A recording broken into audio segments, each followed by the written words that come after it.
Bueno, el día de hoy vamos a hablar sobre la movilidad en el espacio Schengen durante la pandemia del COVID-19. La autora menciona que las medidas restrictivas adoptadas en el espacio Schengen durante la pandemia se pueden dividir en dos grupos principales. Entonces, estas medidas restrictivas adoptadas de una manera nacional por los diferentes países desafía totalmente el principio de libre movilidad en el espacio Schengen, cosa que no se veía desde la adopción de este principio y para el 27 de abril ya habían al menos 17 países que habían notificado a la Comisión Europea de su voluntad de introducir estas medidas restrictivas. Esto significó que en la primavera del 2020 el espacio Schengen dejó de ser un territorio libre de controles fronterizos y se convirtió en todo lo contrario.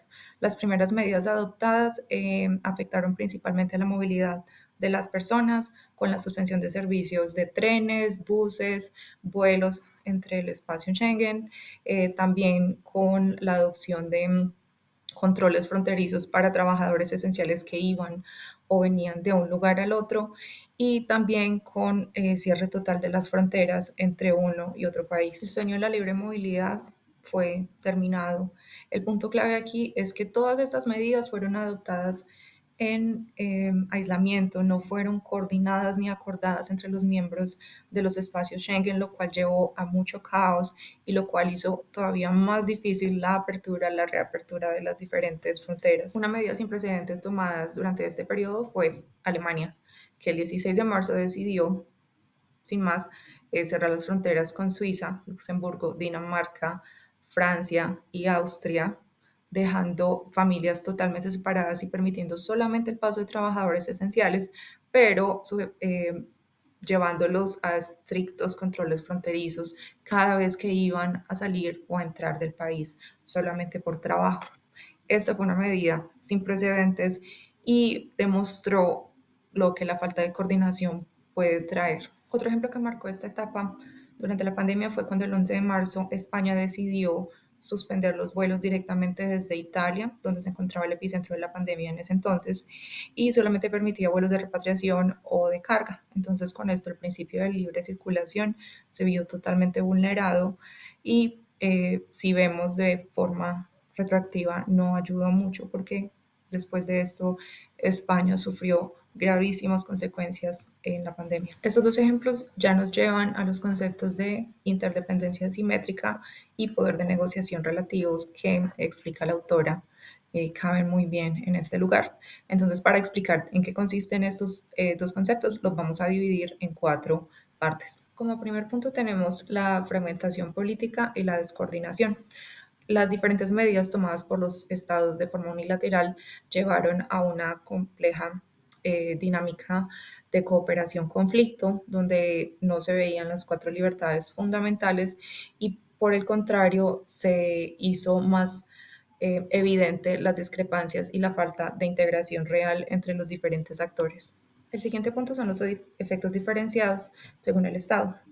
El alcance y la rigidez de las diferentes medidas establecidas por los estados llevó un amplio espectro de normas, lo cual no demostró ninguna consistencia, ningún orden, ninguna lógica, lo cual llevó a confusión y caos al interior de las fronteras. La palabra para describir esto es inconsistencia. Algunos países ofrecían excepciones para residentes y nacionales, otros solo para nacionales, otros cerraron por completo sus fronteras, lo que hizo muy difícil la movilidad entre los diferentes países, aún por motivos de trabajo. Ante una crisis con diferentes respuestas, se refuerza el concepto de intergubernamentalismo, que es característico del espacio Schengen, y eso acentúa la interdependencia entre los demás estados. Durante estas medidas aplicadas por los diferentes miembros, se vio cómo cada vez se volvían más aislacionistas y la cooperación, la integración, la coordinación no fueron visibles y no estuvieron ahí. Eso nos trae el cuarto punto, que las medidas tuvieron impactos económicos, pero esos impactos económicos fueron diferentes para cada uno de los estados, aunque la población sufrió los mayores efectos. Entonces, esto nos trae el concepto de interdependencia asimétrica, donde un paquete de medidas no va a afectar a unos estados de la misma forma que lo hace a otros que tal vez no tengan el mismo poder o las mismas capacidades.